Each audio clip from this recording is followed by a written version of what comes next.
Friends, welcome to our channel. Latest ఎపిసోడ్లో ఏం జరగబోతుందో ముందుగానే తెలుసుకుందాం. ఫ్రెండ్స్, డైలీ సీరియల్ నోటిఫికేషన్ కోసం ఛానల్ని సబ్స్క్రైబ్ చేసుకోండి ఫ్రెండ్స్. అండ్ పక్కనే ఉన్న బెల్ ఐకాన్ని క్లిక్ చేసి ఆల్ ఆప్షన్ని సెలెక్ట్ చేసేయండి. ఇక కావ్య అయితే వాళ్ళ అత్తయ్య మావయ్య మ్యారేజ్ డేని చాలా గ్రాండ్గా సెలబ్రేషన్ చేయాలి అనుకుంటూ ఉంటుంది కదా. అందులో భాగంగానే వాళ్ళ మావయ్య చేత వాళ్ళ అత్తయ్యకి ఒక ఇష్టమైన బ్యూటిఫుల్ శారీ అయితే ప్రజెంట్ చేపిస్తారు. అది అపర్ణ తీసుకోవటంతో సుభాష్ ఆనందానికి అవతలే ఉండవు. సూపర్ రా రాజ్, థ్యాంక్స్ రా, థ్యాంక్ యూ సో మచ్ అని చెప్పేసేసి వాళ్ళ ఆవిడ చీర తీసుకుందని సుభాష్ చాలా పొంగిపోతాడు. ఆ తర్వాత ఇంట్లో చిన్న చిన్న ఫన్నీ గేమ్స్, ప్రేమ గురించి చెప్పుకోవటం, భార్యాభర్తల గొప్పతనం, వాటి విలువ ఇవన్నీ కూడా ఇంట్లో చెప్పుకోవటంతో అందరూ ఎంజాయ్ చేస్తూ ఉంటారా. మధ్యలోనే కళ్యాణ్కి భార్యాభర్తల బంధం గురించి తెలియంగానే సరే అయితే నెక్స్ట్ రౌండ్ నేను చేయలేకపోతున్నాను, నేను అలా వెళ్ళొస్తాను అని చెప్పేసి గార్డెన్లోకి అయితే వెళ్ళిపోతాడు. ఆ తర్వాత వీళ్ళే నెక్స్ట్ రౌండ్లో కూడా పార్టిసిపేషన్ చేస్తూ ఉంటారు కదా. అయితే ఈ లోపల పని మనిషి ఇంట్లో ఉన్న వాళ్ళందరికీ కూడా జ్యూసెస్ అయితే తీసుకొని వస్తూ ఉంటుంది. ఒక్కసారిగా ఆ శారీని చూసి, పని మనిషి వేసుకున్న శారీని చూసి ఇంట్లో ఉన్న వాళ్ళందరూ షాక్ అయిపోతారు. ఇక రుద్రాని ఎప్పుడైనా సరే ఇంకొంచెం మంట వెలిగించడానికి ఇంకొంచెం కారం వేస్తూనే ఉంటుంది కదా. అందుకోసం నీకు ఈ చీర ఎక్కడిది, ఇంత కాస్ట్లీ చీర, చూస్తుంటుంటే మినిమం 10,000 ఉండేటట్టే ఉంది అని అనగానే, అవునమ్మగారు మీరు చెప్పింది నిజమే, నాకు ఈ చీరని పెద్దమ్మగారు ఇచ్చారు, ఈరోజు తన పెళ్లి రోజంట కదా, అందుకోసమే ఇచ్చారు అని అనగానే ఒక్కసారిగా కావ్యరాజ్ ఇద్దరు షాక్ అయిపోతారు. ఎందుకంటే ఉదయాన్నే సుభాష్ ఆ చీర తన భార్యకు గిఫ్ట్ ఇచ్చారు. ఆ చీరను తను పని మనిషికి ఇవ్వటంతో ఒక పక్క కావ్యరాజ్ సుభాష్లైతే షాక్ అయిపోతారు. ఇక వెంటనే అప్పుడు అమ్మమ్మగారు, ఏంటి అపర్ణ, ఇంత విలువైన చీరను పని మనిషికి ఇచ్చావేంటి అని అనగానే, అత్తయ్య గారు, పెళ్లి రోజు నేను ఎప్పుడూ జరుపుకుంటాను, ఎప్పుడూ కూడా నేను బంగారం దిగజార్చుకుంటూ ఉంటానని ఇంట్లో ఉన్న వాళ్ళందరూ సరదాగా ఆట పట్టిస్తూ ఉంటారు. అంతేకాదు పట్టు చీరలు కూడా కట్టుకుంటాను అంటారు. అదే ఈరోజు ఇక ఇంట్లో ఉన్న వర్కర్ ఈ పట్టు చీర ఇస్తే తను ఎంతో సంతోషపడుతుంది కదా. తన ఆనందం నాకు, నా కొడుక్కి, నా కోడలికి బ్లెస్సింగ్స్ లాగా ఉంటాయి కదా. అందుకోసమే తన ఆనందం కోసం ఇచ్చాను అని అనగానే, మంచి పని చేసావు అపర్ణ, చాలా మంచి పని చేసావు, వాళ్ళు నిజంగానే ఎంత సంతోషపడిపోతారో, ఎంత ఆనందపడతారో, అటువంటివి మనకి మన పిల్లలకి శ్రీరామ రక్షగా కాపాడుతూ ఉంటాయి అని చెప్పేసి అమ్మమ్మగారు కూడా అంటారు. అయితే కావ్యరాజ్ వీళ్ళు మనసులో అనుకుంటూ ఉంటారు, పని మనిషికి 10,000 కాదు 25,000 చీర కూడా ఇవ్వచ్చు, కాకపోతే ప్రేమతో మావయ్య గారు తీసుకొచ్చిన చీరను మాత్రమే ఇచ్చారు అంటే ఇంకా అత్తయ్య గారు మావయ్యని ఇంకా క్షమించలేదన్నమాట. అంటే వాళ్ళు ఇద్దరూ కూడా ఇంట్లో అందరి ముందు నటిస్తున్నారు, 4 గోడల మధ్యలో మాత్రం వాళ్ళిద్దరికీ ఏమాత్రం ఒకరి మీద ఒకరికి మాటలు లేవన్నమాట అని చెప్పేసి కావ్య మనసులో అనుకుంటూ ఉంటే, రాజ్ కూడా, అవును కళావతి, నువ్వు అనుకున్నదేమే నిజం, మామ్ డాడ్కి మాటలు లేవు, వాళ్ళు నటిస్తున్నారు అని చెప్పేసేసి రాజ్ కూడా అనుకుంటూ డల్ అయిపోతూ ఉంటాడు. ఎనీవే ఈ రోజు మాత్రం వాళ్ళిద్దరిలో ఎలాగైనా ప్రేమను పుట్టించాలి, వాళ్ళిద్దరిని ఒకటి చేయాలి అని కావ్యరాజులో అయితే మా ఇద్దరు కూడా గట్టిగా అనుకోవటం అయితే జరుగుతుంది. ఇక మధ్యాహ్నం లంచ్ అయితే ఇక అప్పుడు ఈ ఫంక్షన్ని ఇంత బాగా చేస్తున్నప్పుడు కావ్య, మీ అమ్మా నాన్న వాళ్ళని కూడా ఈ ఫంక్షన్కి పిలిపించాలి కదా అని అనగానే, అవునా అత్తయ్య, సరే అయితే పిలుస్తాను అని చెప్పేసి అంటూ ఉంటే, ఈ లోపల మన అపర్ణాదేవి వాళ్ళకు ఫోన్ చేసి చెప్పడంతో సరే అయితే వస్తాం అని చెప్పేసి చెప్తూ ఉంటారు. వీళ్ళందరూ కూడా కలిసి ఇక కనకం, కృష్ణమూర్తి, అప్పు అందరూ కూడా కలిసి దుగ్గిరాల వారి ఇంటికైతే వచ్చేస్తారు. అందరూ కూడా ఇక అపర్ణాదేవికి, సుభాష్కి పెళ్లి రోజు శుభాకాంక్షలు చెప్తూ ఉంటారు కదా.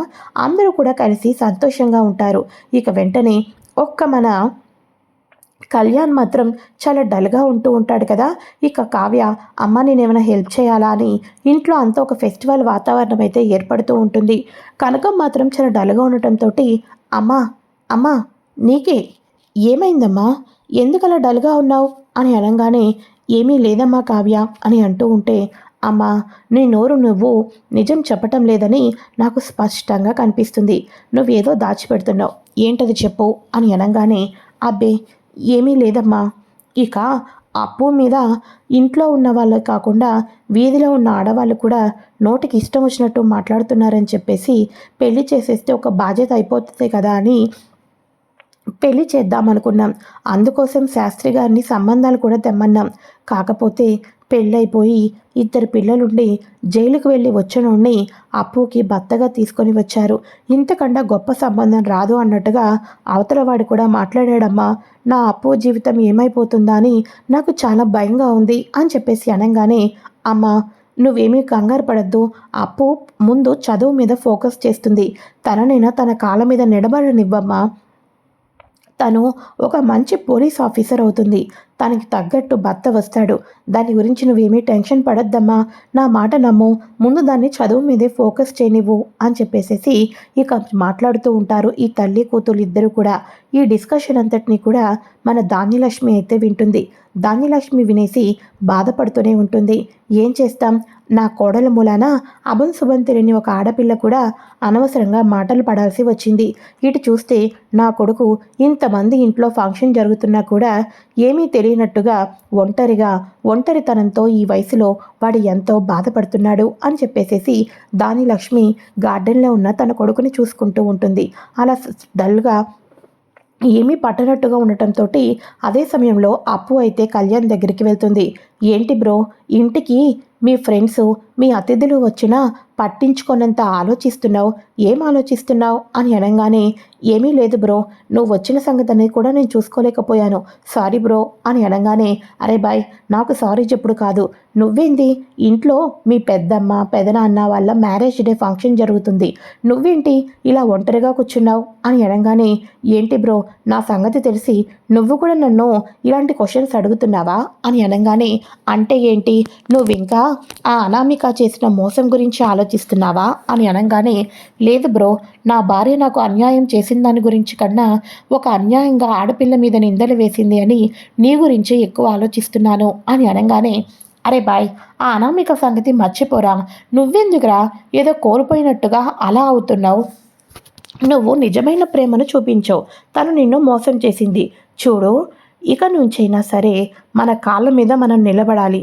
నువ్వు ఎప్పుడు కూడా కవిత్వాలు రాస్తూ ఉంటావు కదా, ఆ కవిత్వాలతో పాటు నీకు చాలామంది లవ్ స్టోరీస్ కూడా ప్రిఫర్ చేస్తే అవి రెండు కలిపి నీకు నేను ప్రింట్ చేపిస్తాం సార్, ఒక్క కవిత్వాలు ఎవరు చూడటం లేదు అంటున్నారు, ముందు నువ్వు దాని మీద ఫోకస్ చేయి, అప్పుడు నీ లైఫ్లో ఎదుగుదల అనేది వస్తుంది, వేలు ఎత్తి చూపించిన వాళ్ళు కాస్త అందరూ నీ దగ్గరికి వస్తారు, అనామిక లాంటి వాళ్ళు నువ్వు బిజినెస్ చూడాలి అనుకున్నారు కదా, ఇటువంటి రైటింగ్లో కూడా ఇటువంటి కవిత్వాలలో కూడా నువ్వు నెంబర్ 1 దూసుకుపోతున్నావంటే అందరూ నిన్ను మెచ్చుకుంటారు, నీకు ఇష్టమైన బాటలోనే నువ్వు అడుగువేయి, అంతేకాని ఏదో కోల్పోయినట్టు డల్గా కూర్చున్నావే అనుకో ఇంకా ఇలానే చీకటిలో ఒంటరిగా ఉండాలనిపిస్తుంది, ఇవన్నీ అవసరమా అని అనగానే, అప్పు మరి నువ్వేంటి అని అంటూ ఉంటే, మరి నాకేంటంటావేంటి, మన ఇద్దరం ఎప్పుడూ ఫ్రెండ్సే, మనం మాట్లాడుకోకుండా ఉండకూడదు అలా అని చెప్పేసేసి మరి రాసుకొని పూసుకొని తిరగకూడదు అని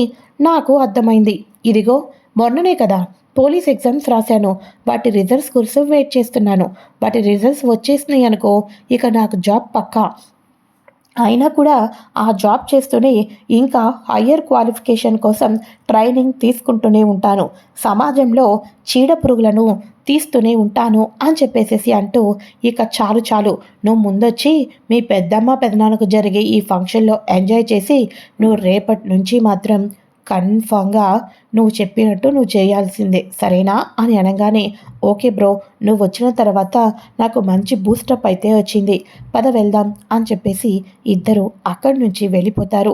అప్పుడు ధాన్యలక్ష్మికి అప్పుకి కళ్యాణ్కి మధ్య ఉన్న ఎంత ఫ్రెండ్షిప్ ఉంది, వాడి బాధని వాడి కన్నీళ్లను నేను ఎంతగా తొడవలేకపోయాను, అప్పు వచ్చి మాట్లాడంగానే వాడు మామూలు మనిషి అయ్యే అవకాశాలు ఎక్కువగా ఉన్నాయి, వాడు మళ్ళీ నలుగురిలో కలుస్తున్నాడు అని చెప్పేసేసి ధాన్యలక్ష్మి చాలా హ్యాపీగా ఫీల్ అవుతూ ఉంటుంది.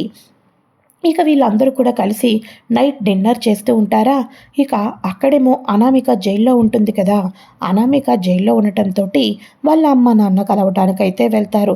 ఇక వెంటనే బేబీ నీకు ముందే చెప్పాను, ఆ ఇంట్లో నీ భర్తను కొంగున కట్టుకో, నువ్వు రివర్స్ అయితే చివరాఖరకు మనకు మిగిలేది ఇదే అని చెప్పేసి నువ్వు నా మాట వినుకోకుండా తొందరపడ్డావు బేబీ అని అనగానే, అవునమ్మా, నేను రెచ్చిపోయినట్టు చేసింది ఎవరో కాదు, అదిగో ఆ ఇంట్లో ఉంది కదా రుద్రాని ఆంటీని. ఈసారి నేను బయటకు వచ్చిన తర్వాత తెలుసో తెలియకో ఒకసారి పప్పులో కాలు వేశాను. ఆ ఇంట్లో రుద్రాని ఆంటీ సంగతి తెలుసుకున్నాను, ఇంట్లో ఉన్న వాళ్ళందరి సంగతి తెలుసుకున్నాను, కావ్య అతి తెలివి కూడా తెలుసుకున్నాను. నేను బయటకు వచ్చిన తర్వాత పూర్తిగా మారిపోయినట్టు నటిస్తాను. పూర్తిగా మారిపోయినట్టు నటించి కళ్యాణ్ పాదాలే నాకు జీవితాంతం తోడుగా ఉంటాయని నమ్మించి నచ్చచూపి ఆ ఇంట్లోకి ఎలాగో ఒకలాగా అడుగు వేస్తాను. అడుగు వేసిన తర్వాత రుద్రానికి ఇవ్వవలసినది రుద్రానికి, కావ్యకి ఇవ్వవలసింది కావ్యకి, అలా ఎవరికి దారిలో వాళ్ళని పెట్టుకుంటూ తప్పకుండా నేను సాధిస్తాను అని అంటూ ఉంటే, బేబీ నువ్వు ఇంకా జైల్లోనే ఉన్నావు, ఇంకా నువ్వు బయటికే రాలేదు, నువ్వు నటించాలి, వాళ్ళు నిన్ను నమ్మాలి, ఇదంతా ఎప్పుడు బేబీ అని అంటూ ఉంటే, అదేదో బెయిల్ గురించి మాట్లాడానన్నావు కదా నాన్న. బెయిలా బేబీ, అది పెద్ద ప్రాసెసే, కానీ డబ్బులుంటే ఈజీగానే అయిపోతుంది. ఇప్పటిదాకా లాయర్లకు ఈ బెయిల్కి ఎంత డబ్బులు కావాలో తెలుసా? కానీ ఇప్పుడు మన దగ్గర మినిమం ఒక 40 లక్షలైనా కావాలి, అంత డబ్బు లేదు కదా అని అనగానే, తెల్లారేసరికల్లా వస్తాయి, బెయిల్ పేపర్స్ తోటి రెడీగా ఉండండి డాడీ, నేను రేపే జైల్లో నుంచి బయటకు వస్తాను, నేను అనుకున్నది రేపు పొద్దున్న నుంచే స్టార్ట్ చేస్తాను, నేను ఇక నుంచి ఇంతవరకు అనామికాలనే ఉండను, నన్ను ఇప్పటిదాకా ఈ స్థితికి తీసుకొచ్చిన వాళ్ళ అందరికీ కూడా నేను ఏమీ తెలియనట్టుగానే 3 చెరువుల నీళ్లు తాగించాలి, నేను అనుకున్న టార్గెట్లన్నీ రీచ్ అవ్వాలి అని అనగానే, బేబీ అంత డబ్బు ఎక్కడిది, మన దగ్గర లేదు కదా అని అనగానే, ఒకసారి మీ మొబైల్ ఇవ్వండి డాడ్ అని చెప్పేసి ఇక అందరూ కూడా కలిసి భోజనం చేస్తూ ఉంటుంటే రుద్రానికి ఫోన్ చేస్తుంది. ఇదేంటిది ఈ టైంలో నాకు వీళ్ళు ఫోన్ చేస్తున్నారు అని పక్కకు వచ్చి రుద్రాని ఫోన్ మాట్లాడుతుంది. ఏంటంటే నేను లేకుండా మీ ప్లాన్లు వేసుకుంటూ చాలా బాగా ఇంట్లో ఎంజాయ్ చేస్తున్నట్టున్నారే అని అనగానే, అబ్బా అనామిక నువ్వా, నువ్వు లేకుండా నేను ఎలా ఎంజాయ్ చేస్తాననుకుంటున్నావు అని అనగానే, సర్లేండి, మీరు ఏంటో మీ విధులేంటో మీ తెలివేంటో నేను ఒకప్పుడు తెలుసుకోలేకపోయాను, ఇప్పుడు నేను పూర్తిగా తెలుసుకున్నాను. మీరు నాకు అర్జెంటుగా మా నాన్నకి 40 లక్షలు ఇవ్వాలి, 40 లక్షలు ఇస్తే రేపొద్దునే నేను జైలు నుంచి బయటకు వచ్చేస్తాను అని అనగానే, ఏంటి అనామిక 40 లక్షలా, నువ్వేమైనా రూపాయి అడుగుతున్నావా లేకపోతే లక్ష అడుగుతున్నావా, ఏకంగా 40 లక్షలు, అంత పెద్ద అమౌంట్ నేనెక్కడి నుంచి తీసుకురాగలను చెప్పు అని అనగానే, సర్లేండి అంటే రేపు మార్నింగ్ మీరు 40 లక్షలు తీసుకొని రాలేరు కదా, సర్లేండి, నేను ఎప్పుడైతే బయటకు వస్తానో అప్పుడు ముందు నేరుగా ఇంటికి వెళ్ళకోకుండా దుగ్గిరాల వారి ఇంటికే వస్తాను, వచ్చిన తర్వాత అమ్మమ్మ గారు తాతయ్య గారు ఈ ఇంట్లో అందరూ కలిసిమెలిసి ఉండాలి అనుకుంటే ఈ రుద్రాణి గారి ఇంట్లో ఉండకూడదు, నాలాగా రోడ్డు మీద జీవితాన్ని పడేయండి, ఇంట్లో ఉన్న వాళ్ళందరికీ కూడా కావాలని టార్గెట్ చేస్తుంది, మాయ కాని మాయ అని ఒక దొంగ మాయని ఇంట్లోకి తీసుకొని వచ్చి మన ఇంట్లో అందరి సంతోషాన్ని చెడగొట్టింది ఈ రుద్రాణి ఆంటీని, నన్ను కూడా రెచ్చగొట్టి మరి పోలీస్ స్టేషన్ దాకా వెళ్ళి కేసు పెట్టమని చెప్పింది కూడా రుద్రాణి ఆంటీని అని ఇంట్లో ఉన్న వాళ్ళందరికీ నిజం చెప్పేస్తాను, నాకైనా పుట్టినీళ్ళుంది, కానీ పాపం నీకు నీ కొడుక్కి ఏదీ లేదు, చివరాఖరకు మీ ఇద్దరికి కూడా బతుకు బస్టాండ్ అయిపోతుంది, కాబట్టి గుర్తుపెట్టుకోండి అని అనామిక అయితే ఫోన్ని కట్ చేసేస్తుంది. ఒక్కసారిగా రుద్రాని షాక్ అయిపోతుంది. మరి రుద్రాని 40 లక్షలు ఇవ్వకపోతే తన నిజస్వరూపం బయటపడిపోతుందని ఏం చేసి ఆ 40 లక్షలు ఇవ్వబోతుంది ఇదంతా కూడా రానున్న ఎపిసోడ్స్లో తెలుసుకోబోతున్నాం. ఫ్రెండ్స్, మీకు గనక ఈ వీడియో నచ్చినట్లయితే లైక్ చేయండి. నెక్స్ట్ ఎపిసోడ్ కోసం ఛానల్ని సబ్స్క్రైబ్ చేసుకోండి. Thanks for watching friends. Bye.